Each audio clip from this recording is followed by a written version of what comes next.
Herkese merhaba, Kumaş Fırsatı'nın YouTube kanalına hoş geldiniz. Ben Damla Toral. Bugün sizlere çok sevdiğimiz bir markada 700 TL'ye satılan deri jileyi Kumaş Fırsatı'ndan aldığım malzemelerle 185 TL'ye nasıl diktiğimi anlatacağım.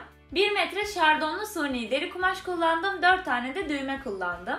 Sonuç benim inanılmaz hoşuma gitti. Günlük hayatta sık kullanacağım bir elbisem oldu. Ayrıca bu model tesettüre de çok tatlı durur bence. Eteğinin boyunu uzattığınızda tesettüre uygun bir jile haline getirebilirsiniz. Bununla alakalı nasıl yapacağınızın ayrıntılarını videoda anlatacağım zaten. Hatta dilerseniz daha fazla uzatmayayım ve hemen başlayalım. Jileyi yapmak için 1 metre kadar suni deri kumaş kullanacağım. Arkası şardonlu bir deri ve gerçekten oldukça yumuşak. Kumaşın linkini açıklamalar kısmında bulabilirsiniz. Eteği yapmak istediğiniz uzunluğa göre kumaş boyunu değiştirebilirsiniz. Öncelikle üst tarafın kalıplarını çıkarmakla başlayacağım. Ben kağıt bant kullanıyorum. Mankenimin üzerinde askılar nasıl bir şekilde olsun istiyorsam o şekilde bantlayarak kalıbımı çıkarıyorum. Eğer mankeniniz yoksa kendi üzerinizde de yapabilirsiniz. Böyle biraz sıkı bir kıyafet giyin ve kendi üzerinizde bantlayın.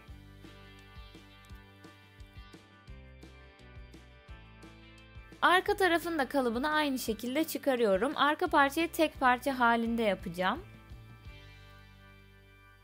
Böyle bir salopet edası vermek istedim.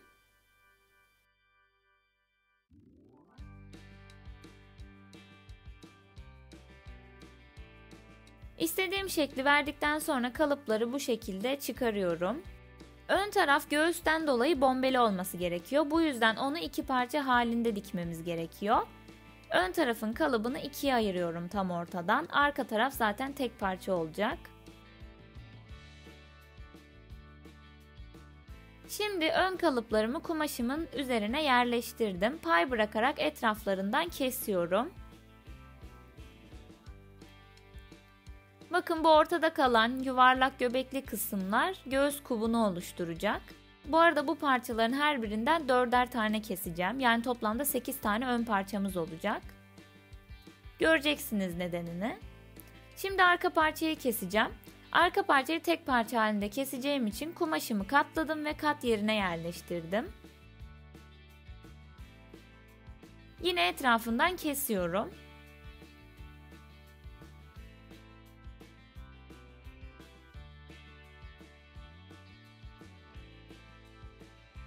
Bu şekilde görünüyor.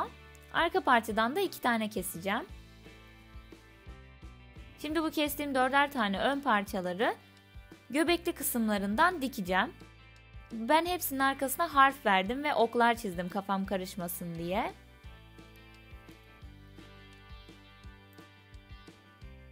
Güzelce dikiyorum.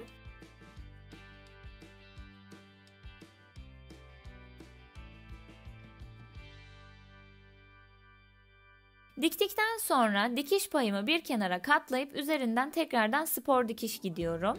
Böylece hem deriyi bastırmış oluyoruz hem de model vermiş oluyoruz. Bakın parçalarımı birleştirdikten sonra bu şekilde görünüyor. Şimdi 2 ön parçamı bir arka parçayla birleştiriyorum omuzlarından. Aynı şekilde diğer 2 ön parçamı da yine diğer arka parçayla birleştireceğim. Bu şekilde görünüyor. Şimdi bu hazırladığım parçaları yüzleri birbirine bakacak şekilde üst üste yerleştiriyorum ve gösterdiğim yerlerden düz dikişle birleştiriyorum. Alt ve üst tarafları açık kalacak. Sadece kenarları kapatacağım. İç tarafta da kendi kumaşıyla astarlama yapmış olduk aslında. Bu yüzden ön parçaları 4'er tane, arka parçayı da 2 tane kestim. Diktiğim yerlere çıt atıyorum. Köşe kısımlara ve yuvarlak kısımlara düzine çevirdiğimde potluk yapmasın diye. Ve düzüne çeviriyorum.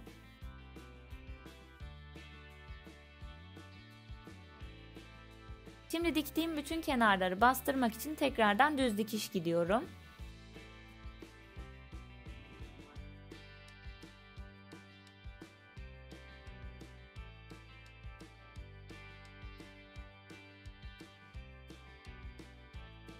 Bu şekilde görünüyor. Askılarımız yani üst tarafımız hazır oldu. Sıra geldi eteğe. Eteği ben yarım daire kloştan biraz daha az dökümlü bir parça yapmak istedim. Öncelikle bel ölçümü 3'e böldüm ve 1 çıkardım. 2'şer santimde düğme payı ekliyorum. Çıkan sonucu 2'ye katladığım kumaşımın köşesinde mezroyu döndüre döndüre işaretliyorum. Bıraktığım noktaları birleştiriyorum. Daha sonra az önce bulduğumuz ölçüyle eteği yapmak istediğimiz ölçüyü topluyoruz ve yine aynı yöntemle mezroyu döndüre döndüre işaretliyorum. Ben burada 45 santimlik bir etek yaptım ama siz istediğiniz kadar uzatabilirsiniz. Midi ve maxi yapıp tesettüre uygun bir jile haline de getirebilirsiniz. Ön tarafı düğmeli yapacağım için tam yuvarlak kısımdan değil de cetvelle bu şekilde düz çizdim. Şimdi çizdiğim yerlerden kesiyorum.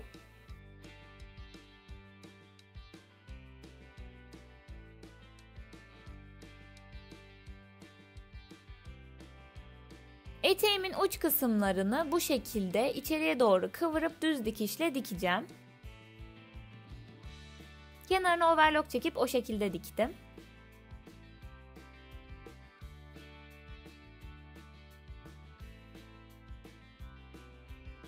Kenarını düz dikişle dikip kapattıktan sonra belimin ortasını iğneyle işaretliyorum. Ve üst bedenimde ayarladığım arka tarafında yine ortasından bu işaretlediğim yere yerleştiriyorum.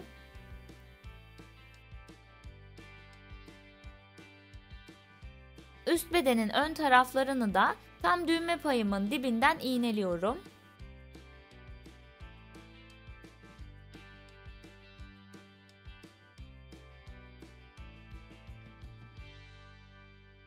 Buralardan dikeceğim.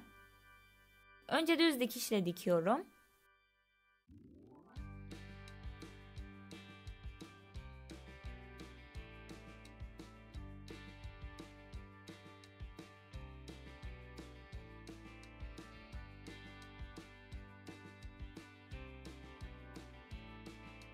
Daha sonra bele komple overlock çekiyorum.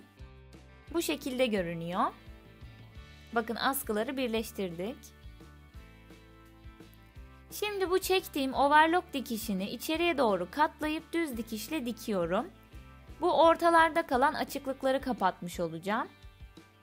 Ve askı kısımlarını da yine bastıracağım. Deri kumaşa dikiş çok yakışıyor. Bu yüzden yapabildiğiniz kadar bastırma dikişi yapmanızı öneririm.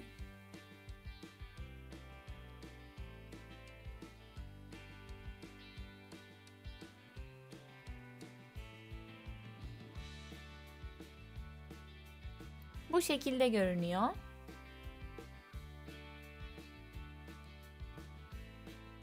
Sıra geldi ön tarafın düğmelerini yapmaya.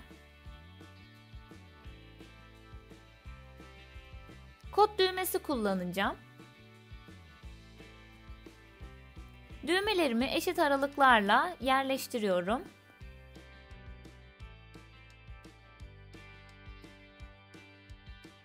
Ve yapmak istediğim yerlere işaret bırakıyorum kalemle. Şimdi bu 4 yere ilik açacağım.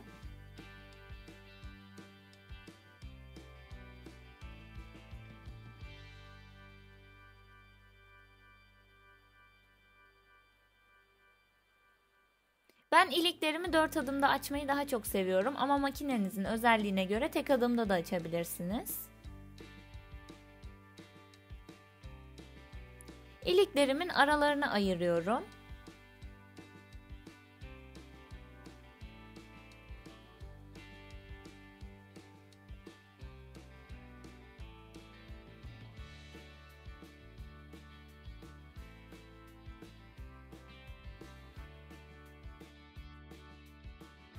Ve karşılıklarına da düğmelerimi yerleştiriyorum.